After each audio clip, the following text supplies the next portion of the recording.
Welcome in to One of One Sports. We just had the debut of the 12-team college football playoff, so it's time to give all of my analysis and takeaways. And before we get right into this, there's been a lot of topics about the format of the playoffs, the problems with the format, maybe the problems with the teams who got in, and I'll discuss all of that at the end of the video if that's what you're interested in. But because this is the first time, I want to give these games proper analysis, go through all those first, and then talk about, the broader context of the playoff. So starting off with the first game we had, which took place on Friday night, where Notre Dame defeated Indiana 27-17. It is kind of funny because, when this game was happening, there was a lot of, initial, it was a bad game, gonna be this huge blowout, and it ended up actually being score wise the closest game of any of the games. But now anyone who watched this game, and for those of you who didn't, this score is not nearly reflective of how dominant Notre Dame was in this game.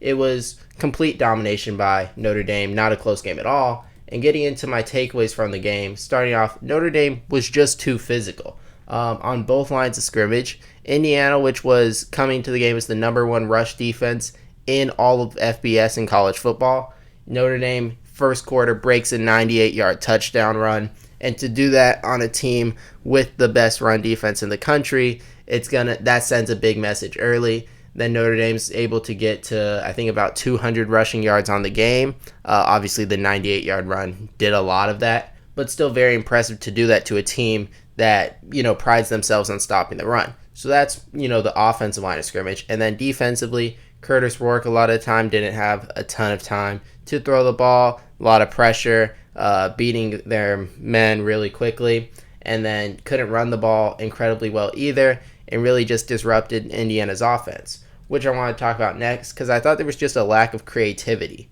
I thought Indiana, you can attempt to run your normal offense, but I thought in the case that it wasn't working, they should have had, some trick plays, something different, something creative, in case something like the Ohio State game happened again. Because in the Ohio State game, Indiana kind of lost on the line of scrimmage. Now, special teams also played a really big role in their defeat in that game. But I thought they'd have some more creativity, and they just really didn't, and that was a little disappointing for me to see.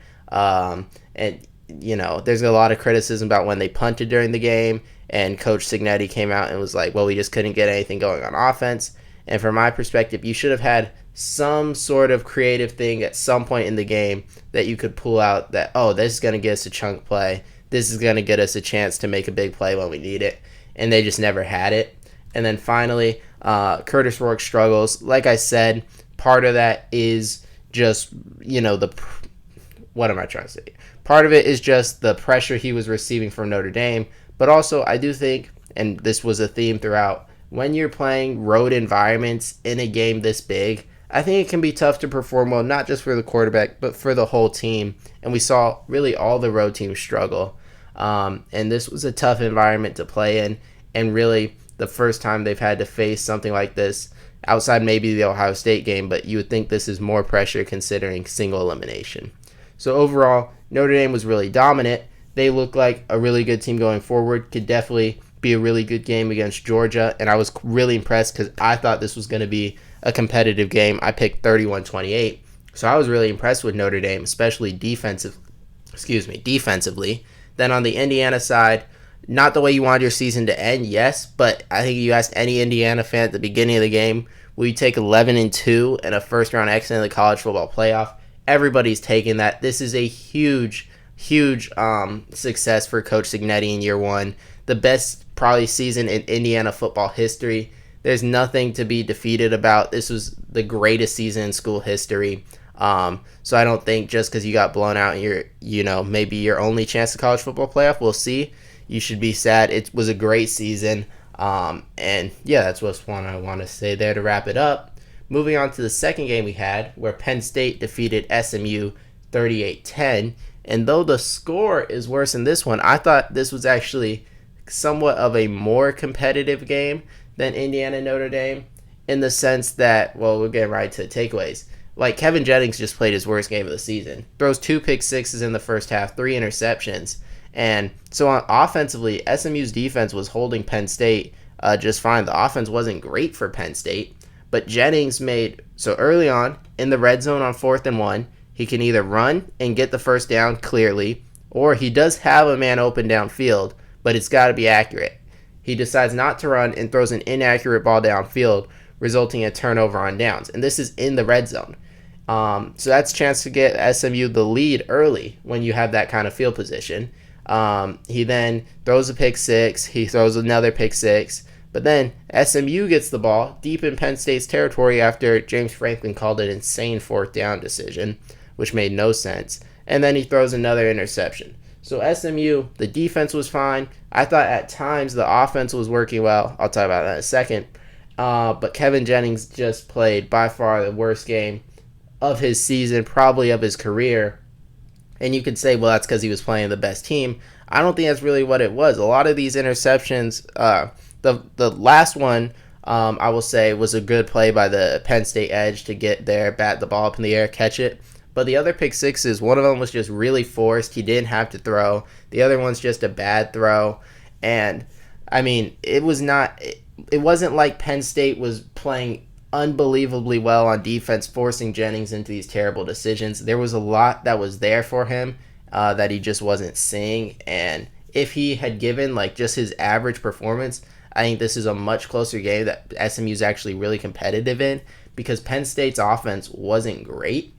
And then second, I just want to talk about the first down defense from Penn State, because throughout the game, SMU would get like a few, when they play at tempo, they get a few plays going, get to around midfield, and they had a few drives like this where you'd get a couple chunk plays moving fast, and then you'd have, a 5-yard loss on first down that slows the team down, that sets you behind the chains, and you end up punting from around midfield. And Penn State did this a lot, where you just get one really good defensive play on first down that stops their tempo, puts them behind the chains, and sets the defense up to get a stop. And that was huge from Penn State, because SMU could never really get back in the game because they couldn't get a full drive going without a play like that happening. And then finally, I thought Penn State physicality, kind of like Notre Dame, not as dominant, but I thought in the later parts of the game it really showed up as Denny Sutton and Abdul Carter started to clearly win their matchups. And this was kind of what I predicted if you watch my breakdown. I thought SMU would hold up early, but over the course of the 4 quarters, you'd start to see the Penn State physicality show up. I think the physicality did show up later in the game, and it started to show itself more, what would the word be, predominantly. But the game was already out of hand because of how Kevin Jennings played earlier. So final takeaways: Penn State, you got a good win. I think there's a lot to work on. The offense left a lot to be desired. I thought coaching, 4th down decisions left a lot to be desired. In my opinion, I was not very impressed from what I saw from Penn State. I was far more impressed by how they played against Oregon in the Big Ten title. And I do think they'll have to play a little bit better against Boise State, because I don't expect Boise State, this was the statistical improbability of a quarterback just giving you the game like Kevin Jennings did it's crazy unlikely. So it's not going to happen twice in a row. So I think Penn State has to be better, but you got your win, first ever playoff win. You can be happy about that, but you're going to be expected to beat Boise State, so you better play well there. And then once you're there, you're expected there, you can almost smell the national title. So Penn State, I think you got to step it up, but you should be happy with the win here. And then on the SMU side, again, like Indiana, you weren't really expected to be here. Your first year in the ACC, you went to the conference title, you made the playoff. Kevin Jennings is going to be back. You hope he improves. And again, it's not a failure of a season. It's an extremely successful season. And it's a great year for the SMU program that's, climbing back to national relevancy. And Rhett Lashley looks to be a good coach. You continue to probably work the transfer portal well. And you're going to be a really good program going forward, and probably one of the better teams in the ACC next year. Maybe the schedule will be tougher for you next year. You didn't have to play in Miami, but you were one of the best teams in the ACC, and I think you should hang your hat on that. Third game is Clemson versus Texas, where Texas won 38-24, and this was probably the most competitive, which isn't saying a lot, but game we had from the first round of the playoff. Takeaways: Clemson's run defense was just non-existent. It was terrible. Quinn Wisner and Jaden Blue ran all over this Clemson defense, nearly 300 yards rushing. And when you combine that with the fact that Clemson, I'll click next here. I'll talk about Texas physicality, because Texas was winning on the O-line and the D-line. Like I said, nearly 300 yards rushing. And then on the Clemson side, couldn't run the ball really at all. Now, part of that was Phil Maffa was hurt. You're playing a lot of Adam Randall, who's a wide receiver at running back. So part of that was just a lack of good running backs for Clemson. And but part of it was also Texas just being an elite defense and having a really good run defense. And speaking of Texas's elite defense, I wanted to talk about Cade Klubnik, because I thought he was arguably the best quarterback all weekend. I would say he played the second best game. But now, he wasn't perfect. There was that stretch in the second quarter where he really struggled. But I think when you take into account the pressure that Texas was applying to him, that he was on the road, that he was facing Texas, who is either, the best or at least like a top 3 defense in the country, has no run game to support him. You know exactly what Clemson has to do. And you go down early and he leads the comeback. I thought he played a phenomenal game, and I was just kind of disappointed, because if you had told me before the game like what Cade Klubnik was going to do and this Clemson offense could do, because I knew they were going to have no run game, and I didn't think they'd be able to beat Texas over the top. But guys like TJ Moore could, and they made big plays throwing down the field, and Cade Klubnik played really well, but the defense just did not show up. And Clemson's defense hasn't been phenomenal, but the Texas offense hasn't really been explosive against really anyone they play. They don't really pull away. So to give up 38 points, 300 yards rushing, it's really just inexcusable. And I feel like you wasted a really great performance from Cade Klubnik. Now, again, I've been pretty positive about the losing team's outlook. Now, part of that for Indiana and SMU is I don't want to the expectations for Indiana. I don't think we're even to make a bowl game. You made the playoff. That's a great season. SMU, first year in the ACC to make the playoff. That's a great season. Now, Clemson, you've been here before. The expectation is to win big games like this. But I do think there are some silver linings and positive notes. I think if Cade Klubnik comes back, which I think is pretty likely, with the way he improved from last year to this year, how he played down the stretch, I think he's going to be one of the best quarterbacks in the nation. I think, especially if Antonio Williams returns, they'll have one of the best wide receiver cores in the country. Bryant Wesco and TJ Moore are going to become sophomores. They'll be great. The defense, yes, it had problems against Texas, but Peter Woods, a full healthy season from him, TJ Parker back. Those are going to be really good defenders in the ACC. Avion Terrell's a young guy. Khalil Barnes is a young guy. Sammy Brown. There's a ton of young talent on this team that I think sets them up really well for next year. You add that to the fact they're starting to add some transfers, which is going to boost the depth of this team. And I think Clemson has a bright outlook for next season. Although, yes, this season a little disappointing, especially the way they lost, because you got a good performance from your offense. But I think you saw good improvements this year. You were back in the playoff, and I think the outlook for next year looks really bright. On the Texas side, you got the win. And it was weird because in the first half, I was like, wow, this is one of the best games I've seen Texas play, especially on the offensive end. But then in the second half, it kind of went back to that Texas team that I've been a little bit disappointed because the defense has been so good, in a lot of games. And the offense, which is weird to say about a Sark offense, just hasn't been that great, especially they have a lot of weapons. Gunnar Helm, Ryan Wingo, even as a freshman, Matthew Golden. Isaiah Bond didn't play, but he's really good. And you have one of the better offensive lines. You have a veteran quarterback. The offense, on paper, should be really, really good, but it just hasn't. And in the first half, it was clicking. It was all there. And then it kind of went back to normal. If they're going to win the national title, I think, eventually you're going to run into either an Oregon or an Ohio State if you get through ASU. And I think you might have to get into a shootout, especially if it's against Oregon. So that first half offense gave me hope. And then the second half offense is, again, why I'm skeptical. Because I think Clemson showed this defense, if a quarterback's playing really well with some really good receivers, a Dylan Gabriel with a Evan Stewart and a Tez Johnson then the offense is going to have to keep up with them. But you won this game, and you go on to ASU. You'll be a heavy favorite. Now, that doesn't mean you'll win, but the outlook for Texas looks great as well. So now our final game to talk about, and that is Ohio State versus Tennessee. 42-17. The Buckeyes won, and this one shocked a lot of people because a lot of people, which we'll talk about in a second, when Indiana lost, had some things to say, and then when SMU lost, and even the way Clemson lost. But a lot of people expected this to be, a really competitive game, and Ohio State just destroyed them, ran them off the field. And my takeaways, the first were Will Howard played his best game, I think, and I've been very critical of Will Howard throughout the year. But I got to give him credit. He was, out of all 8 quarterbacks who played, I would say he was the best quarterback of any of them.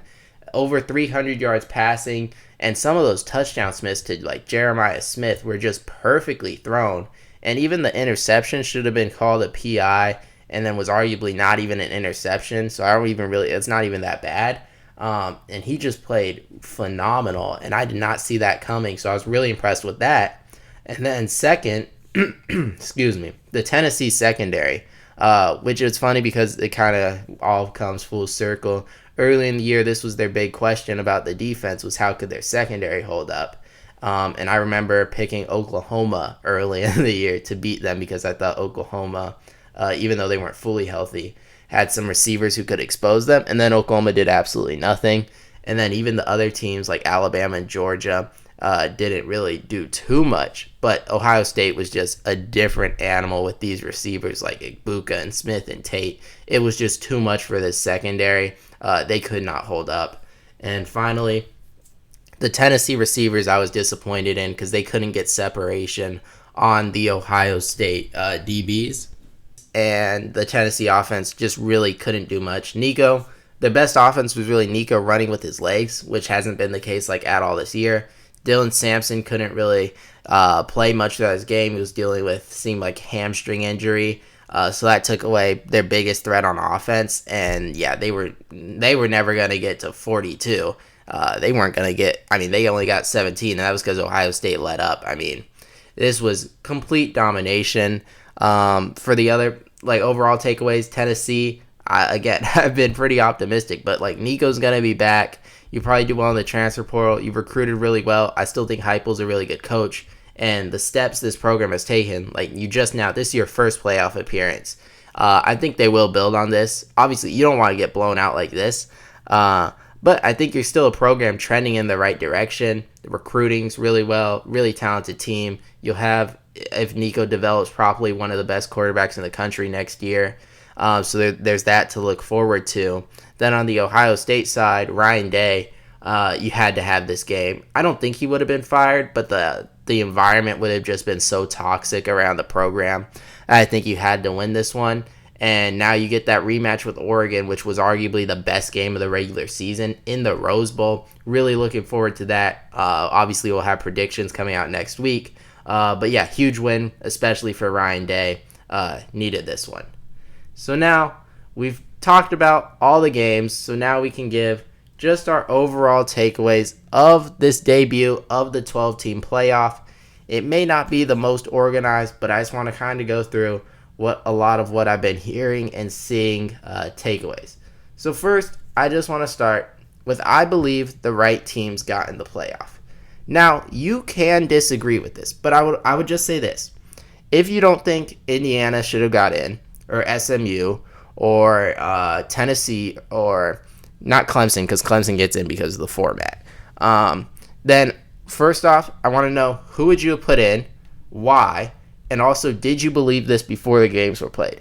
Because as long as you're not doing the Monday morning quarterback thing, well, I guess in this case it's more like Saturday and Sunday. If you already thought Indiana shouldn't have been, or SMU, or any of these teams, then that's fine because you already had this opinion. But if you wait to see them get blown out and then say, well, the committee got it wrong, that's not really fair. And I don't think that's a valid argument for why a team shouldn't get in, is how they did in the postseason, because those data points didn't exist when selecting teams, right? And then on the blowout point, Indiana got crushed and SMU got crushed and Tennessee got crushed and Clemson got, they weren't crushed, but it was pretty thorough. And And I know a lot of people are like, well, a team like Alabama. Well, Alabama, the last time we saw them, you had 4 turnovers against an Auburn team who's not very good. You still win because Auburn was, just as bad. And you beat Mercer, but nobody cares that you beat Mercer. And then you got beat by 3 touchdowns against an Oklahoma team who's not good. So Alabama absolutely could have got blown out in a game like this. Ole Miss, you lost to Kentucky, who was one of the worst Power 4 teams. They only had 1 win against, I think, a Power 4 team, and it was you. So you lost to Florida. Now, Florida's a decent team. But you play like you did against Kentucky, or the offense stalls, you could have gotten beaten pretty badly if you went up into Happy Valley in the cold. It could have been bad. Jackson Dart turning the ball over. You never know. Like the way, I'm sure SMU didn't think Kevin Jennings was going to throw 3 interceptions in the first half. And Jackson Dart's not exactly last time we saw him, he was throwing a lot of interceptions against Florida. You give that performance, you're probably getting blown out. South Carolina, I mean, we just saw them play Clemson. They were very similar teams. If they had played Texas, I'm sure the results would have been pretty similar. I thought South Carolina played really well, but played really well down the stretch and got kind of lucky to beat Clemson. Miami, yeah, they probably put up points, but their defense is going to probably get gashed by a lot of these teams. And if you play like you did against Georgia Tech, it's going to be bad. The point is, all these teams were left out for a reason, and it's because they already had their really bad performances. These teams that got in had bad performances in the playoff, but they got in because they had already earned their spot. And I'm a Michigan fan. I've never rooted for Ohio State, but I won't say happy, but seeing Tennessee get crushed, I thought was good for the discussion because of people like Lane Kiffin. Lane Kiffin awfully quiet during that Tennessee game. And it's just so weird to be like, he's like tweeting out, and I know he used to coach there, but he's like rooting for Tennessee during the game because they're in the SEC or whatever. And he's criticizing the committee during the Indiana game and the SMU game. And I get it, he's a troll. But like, what are you doing, man? It's ridiculous. Your team lost 3 games, one of which to Kentucky, one of which to Florida, which Florida was doing better, I get it. But the Kentucky game's inexcusable. But you definitely had your bad games, and I don't think Ole Miss really deserved to be in the playoff. Maybe you disagree.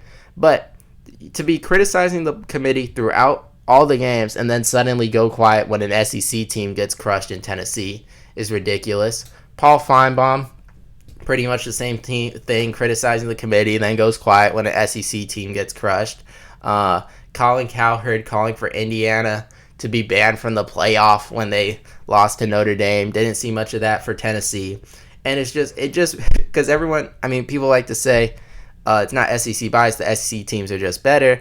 And then the SEC team gets crushed and all these people have nothing to say. And that's really the frustrating part, is that it just reemphasizes the bias that was already there. Indiana and SMU, people were just waiting to jump on them and say they didn't belong. And then when Tennessee does it, no one's going to have that take. And I don't have that take because all these teams should have been in. Tennessee deserved to be in over Alabama. They beat Alabama. These SEC teams at 3 losses didn't deserve to be in the playoff. Their strength of schedule wasn't the reason. Strength of schedule was weighted. Tennessee got in the playoff because at 2 losses, and they were better than those other SEC teams. They still got crushed. It's just like Ole Miss, like just having one good win against Georgia doesn't get you in. South Carolina, you lost head-to-head to the other 2 teams. So it's just frustrating to see throughout the thing people saying, oh, the wrong teams were in, when there weren't many people saying that before the games, and they were just waiting to jump on it if these teams played badly, or poorly, maybe I should say. So then an SEC team gets annihilated, maybe the worst of all of them, maybe the most dominant performance, and a lot of people go quiet, which, is to be expected. And I just hope people keep the same energy, because when they were saying that these teams didn't deserve to be in, who deserved to be in then? Because Tennessee was the 3rd best team in the SEC. Texas was and Georgia finished ahead of them. But after that, they were the next best team in the SEC, and we saw what happened. So I just want to know who should have been in the playoff then. Who would have given good games? Second point, or maybe probably past second, the committee's job is not to give us entertaining games. I know as fans, we want the games to be really good, but that's not the job of the committee. The job of the committee, I think, is to pick, now, the lexicon, kind of strange. You pick the 12 teams, 5 which conference champions, and best teams is pretty subjective, so really they end up doing a most deserving thing. But the job's to get the right teams in the field, not for entertainment value, although like it is a television product, but based on what the teams earn throughout the season. So there's that. I think people are losing track of that as they're talking about, oh, we didn't get good games. That's not really the committee's fault. And then I think people are forgetting, because I'm an advocate for a 4-team playoff, but I think people are forgetting what the 4-team playoff was like. Notre Dame, 30-3 versus, was it Clemson? Michigan State 38-0 versus Alabama. Ohio State 31-0, losing 31-0 to Clemson. Who am I forgetting? Oklahoma losing 63-28 to LSU. Florida State losing 59-20 to Oregon.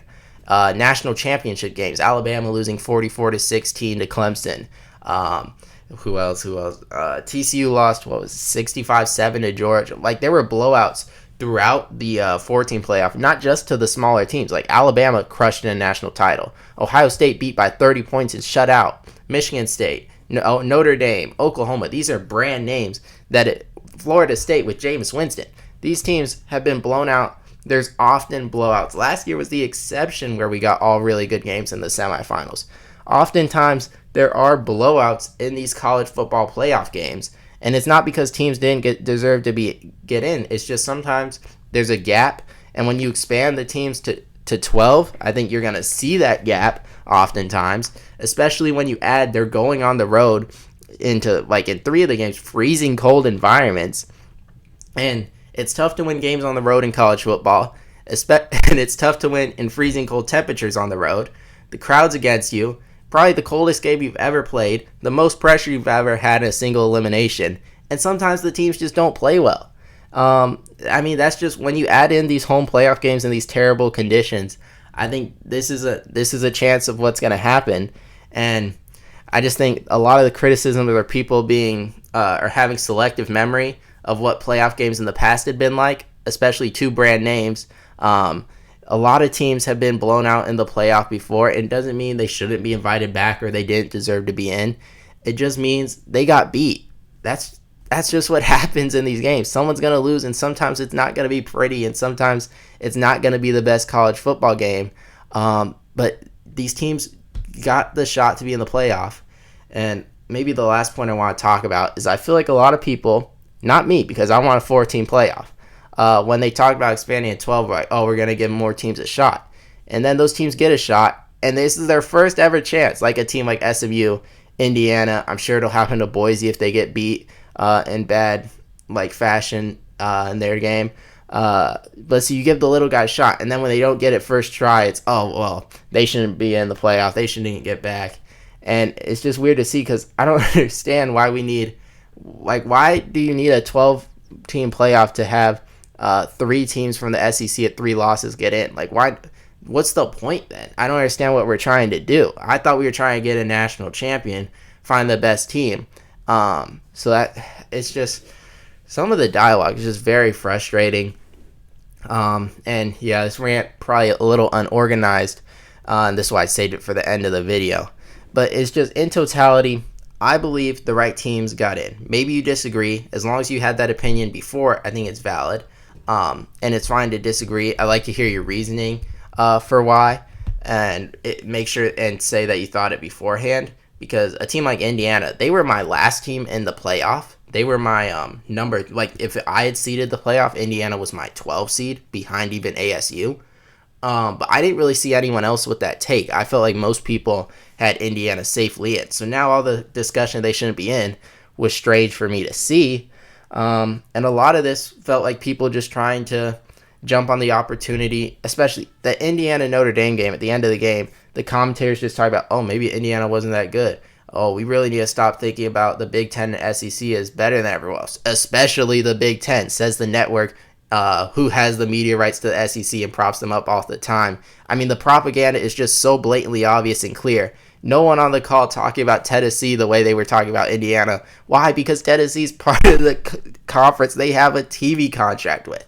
It's just so much propaganda, so blatantly, and so many hypocrites tweeting out like a Lane Kiffin, like a Paul Feinbaum, and it's all really ridiculous, and it just gets me worked up. because I love this sport, but some of the people, the way they discuss it, is just so frustrating. But that wraps up all my analysis from the debut of the 12-team playoff. If you made it this far, I really thank you guys for listening. Make sure to leave a like and subscribe. Until next time.